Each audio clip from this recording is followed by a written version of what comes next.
እስቲ ዛሬ ስለ ሚኖክሲዲል እናወራ። እርግጠኛ ነኝ አብዛኞቻችሁ ጸጉራችሁ መሳሳት ሲጀምር መጀመሪያ መጠቀም የጀመራችሁት ፕሮዳክት ሚኖክሲዲል ነው። ታዲያ ብዙ ሰዎች መጀመሪያ ላይ ጥሩ ለውጥ ያዩና በመሰላቸት ፕሮዳክቱን መጠቀም ስታቆሙ እየሳሳና እየተነቃቀለ መጥቶባችሁ ይሆናል። ታዲያ ለምን ይመስላችኋል? ዛሬ ስለ ሚኖክሲዲል ትክክለኛ አጠቃቀምና ብዙ ሰዎች ስለሚሳሳቱት ስህተት ልንገራችሁ። ሰላም፣ ዶክተር ሜሮ ነኝ። ሚኖክሲዲል ምንድን ነው? ሚኖክሲዲል ቫዞዳይሌተር ይባላል። ይህ ማለት ወደ ጸጉራችን የደም ዝውውር እንዲጨምር የሚያደርግ መድኃኒት ነው። ታዲያ እየሳሱና እየሞቱ ያሉ ጸጉሮችን የደም ዝውውር በመጨመር ያፋፋልናል።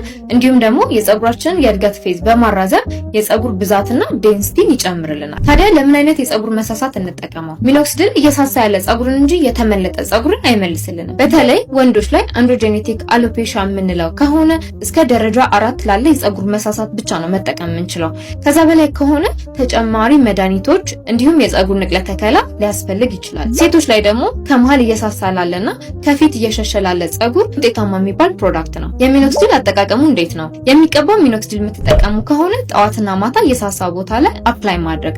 በአጭር ጊዜ ለውጥ ማግኘት ከፈለጋችሁ ወይም ደግሞ ውጤታማነቱ እንዲጨምርላችሁ ከፈለጋችሁ ደግሞ ከመቀባታችሁ ከ30 ደቂቃ በፊት ትሬቲኖይን ቦታው ላይ አፕላይ ብታደርጉት አብዞርፕሽኑን ለሚጨምር በአጭር ጊዜ ጥሩ ለውጥ እናገኝበታለን። የትኛው ፎርም ኦፍ ሚኖክሲዲል ነው የሚመከረው? ሚኖክሲዲል 3 አይነት ፎርም አለው። አንደኛው ሶሉሽን ነው፣ ሁለተኛው ፎም ነው፣ ሶስተኛው ደግሞ የሚዋጥ ነው። ከነዚህ 3 ውስጥ ትንሽ ሳይድ ኢፌክት ያለው ፎም ሚኖክሲዲል። ይህም በውስጡ አልኮል መጠኑ በጣም ትንሽ ስለሆነ ቆዳን የማድረቅና ነጫጭ የማድረግ ነገር ፎም ሚኖክሲዲል ላይ በጣም የቀነሰ ነው። እንዲሁም ሚኖክሲዲል በ2% እና በ5% የሚገኝ ሲሆን በጥናት የተረጋገጠ በጣም ውጤታማ የሚባለው ግን 5% ሚኖክሲዲል ነው። ታዲያ ጥሩ ለውጥ ማግኘት ከፈለጋችሁ 5% ሚኖክሲዲልን ብትጠቀሙ እመክራለሁ። የሚኖክሲዲልን ውጤት መቼ ማየት እንጀምራለን? ሚኖክሲዲልን መጠቀም በጀመራችሁ ከ2 እስከ 8 ሳምንት ባለው የጸጉር መነቃቀል ሊጨምር ይችላል። ይህም ኖርማል የሚኖክሲዲል ፕሮሰስ ነው።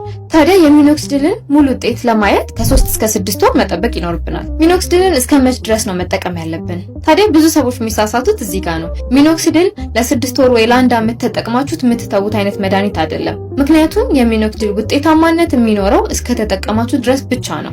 በሌላ ቋንቋ ታዲያ ሚኖክሲዲልን መጠቀም ያለባችሁ በዘላቂነት ነው ማለት ነው። ተጨማሪ ጥያቄዎች ካላችሁ ኮሜንት ሴክሽን ላይ አስቀምጡ። እንዲሁም እንደዚህ መረጃዎች እንዲደርሳችሁ ፔጅን ፎሎ ማድረግ አትርሱ።